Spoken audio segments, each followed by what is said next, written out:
Hi, I'm Haley Sprinkle and I'm from Brit and Co. And I'm so excited to talk with you today. How are you doing? Hi, Haley. I'm great. How are you? I'm doing fantastic. It's finally sunny outside, so I cannot complain. East Coast? But yeah, I'm East Coast, which it was my dogs were so upset about the rain the other day and the wind. They were not pleased. So The amount when of they're times I having had a to better wipe my day, paws, the dog's paws off coming in the house was crazy. yes, Oh, yes, jeez. no, that's my whole life. Um, well, it's so exciting to be talking about this show today. I've absolutely loved it, Oh, and good. I really love your character. And I was curious if you had any particular presidential candidates or presidents that you tried to pull inspiration from for this role. Absolutely. I mean, when I was told, I wasn't given a whole lot of information about this guy or who he was, just that he was a small town mayor running for president with military service, and it immediately brought up Buttigieg in my mind. I mean, from the last election cycle, I mean, it was, yeah, and I'm sure.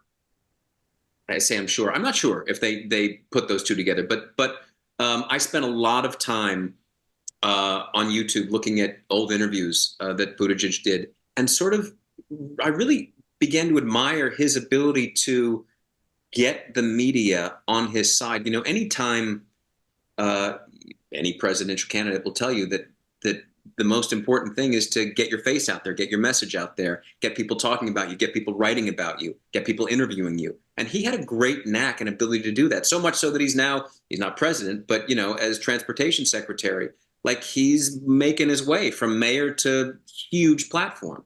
So he was a big inspiration for me.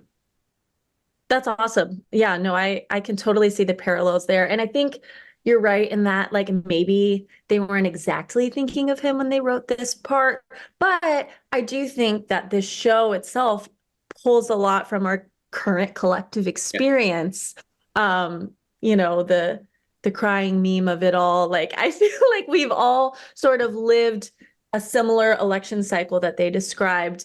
And kind of in that vein, how did you bring this fictional election cycle into real life? Like, how did you come about creating that outside of looking to other presidential candidates and presidents for the past?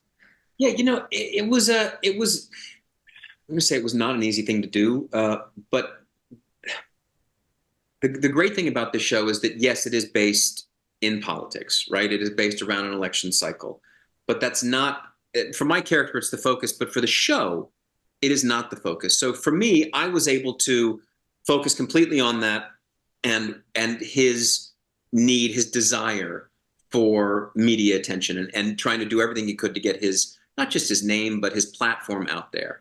But with regards to the show, these ladies, the girls on the bus, the journalists themselves, um, their their relationships outside of the political spectrum, I think, is as important, if not more so, than than the politics of it all. Right? It's sort of about found family and their ability to sort of put the politics aside, whether you're from the right or the left, or you're, conservative or liberal, and have a cup of coffee or play a game of cards or whatever was, I think, really important to the show. And that's, I hope, anytime you watch a show, whether it's a ER, it's a medical show, or it's Law and Order, or it's Grey's Anatomy, they're all shows within these certain worlds, and those worlds are important. But the more important thing is the stories that the characters are telling. And I I don't know if love that's a question at all. No, that's perfect. And it actually Okay, really good. leads me to something else I wanted to know about because the show talks a lot about in news specifically objectivity versus authenticity. But I just think the concept of, authenticity itself is very interesting. And so I'm curious when you, Scott, feel the most authentic in your own life. I think there's two places I feel the most authentic in my own life. Um, First, as a father, I have three kids, 9, 11, and 14. Um, and that is the best and the worst thing I've ever done.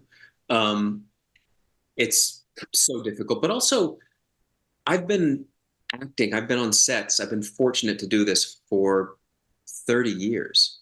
And so I am almost my best version of myself the moment I step on set. I'm great at it. I love it. Not saying I'm a great actor, but being on set, like the whole thing around it, I'm great at it.